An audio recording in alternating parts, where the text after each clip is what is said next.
peut avoir une casquette de consultant, mais le coach, il n'est pas consultant. Le coaching, ce n'est pas aussi le mentoring. Le coach, ce n'est pas le mentor. Il peut avoir une casquette de mentor, mais un coach, ce n'est pas un mentor. Le coach aussi n'est pas un formateur. Donc, le coach, c'est quelqu'un qui accompagne son client.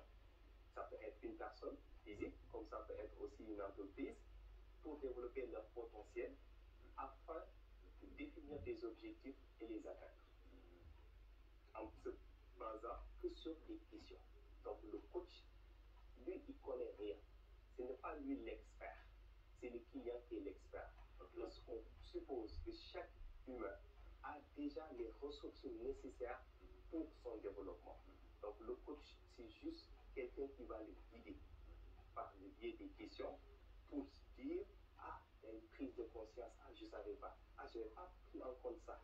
Et si ça vient de lui, l'accompagner pour la réalisation, pour l'action, devient plus facile. Alors, si c'est juste un conseil ou un consultant, je peux venir vous booster pendant 2 jours, une semaine, 1 mois, mais ça ne vient pas de vous.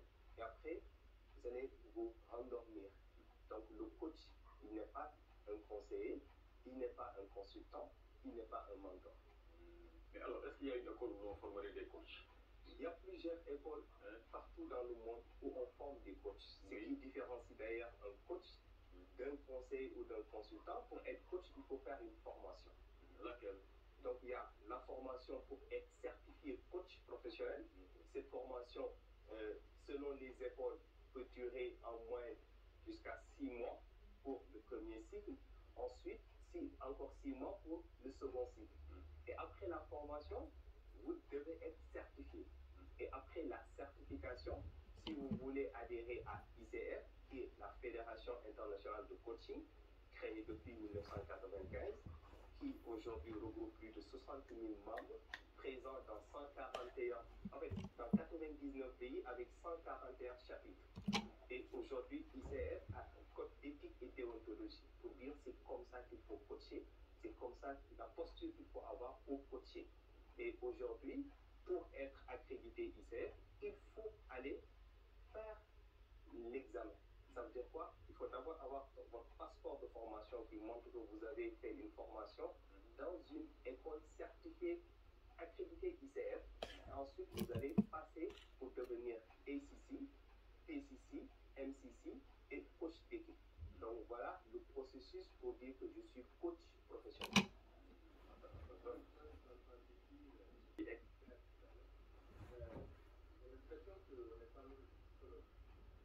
Oui, mais sauf que le coach n'est pas un psychologue aussi. Parce que quand on parle du coaching, une des compétences, c'est de voir est-ce que le coaché, il est coachable. Vous venez me voir pour vous coacher. Mais vous me parlez de votre passé. Vous me parlez des problèmes qui n'ont rien à voir avec un objectif défini. Je vais vous demander d'aller voir un psychologue. Parce que moi, je ne suis pas un psychologue, je suis un coach. On fixe ensemble un objectif. On essaye de vous pousser à sortir vos ressources pour mettre en place un plan d'action pour l'atteinte de vos objectifs. Donc le coach, il n'est pas psychologue, mais n'empêche, un psychologue peut être coach. En suivant la formation de coaching, et de ce fait, il va plus se spécialiser dans ce domaine. Les honoraires du coach sont fixés librement ou puisqu'il y a une espèce de... Il y a une fédération, est-ce qu'il y a au niveau de la certification une certaine régulation au niveau des prix qui sont appliqués ou pas?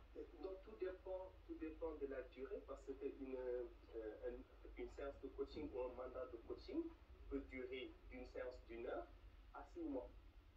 Tout dépend de l'objectif qu'on veut atteindre, mais aussi tout dépend du coach.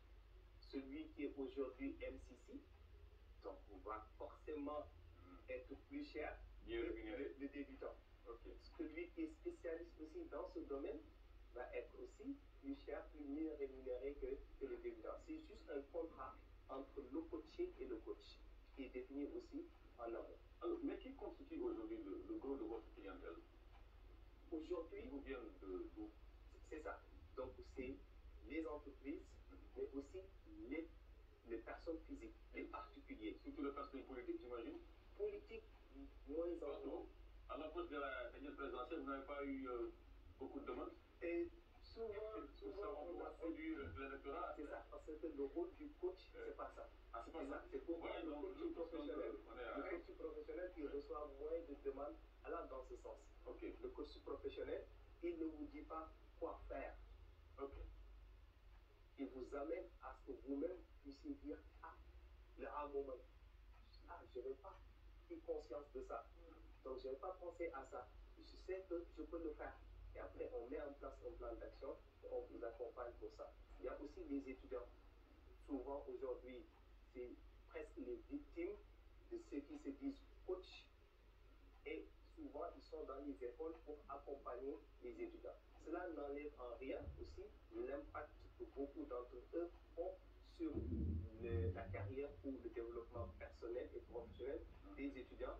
Mais il y a le coaching de développement personnel où on vient, on donne des conseils.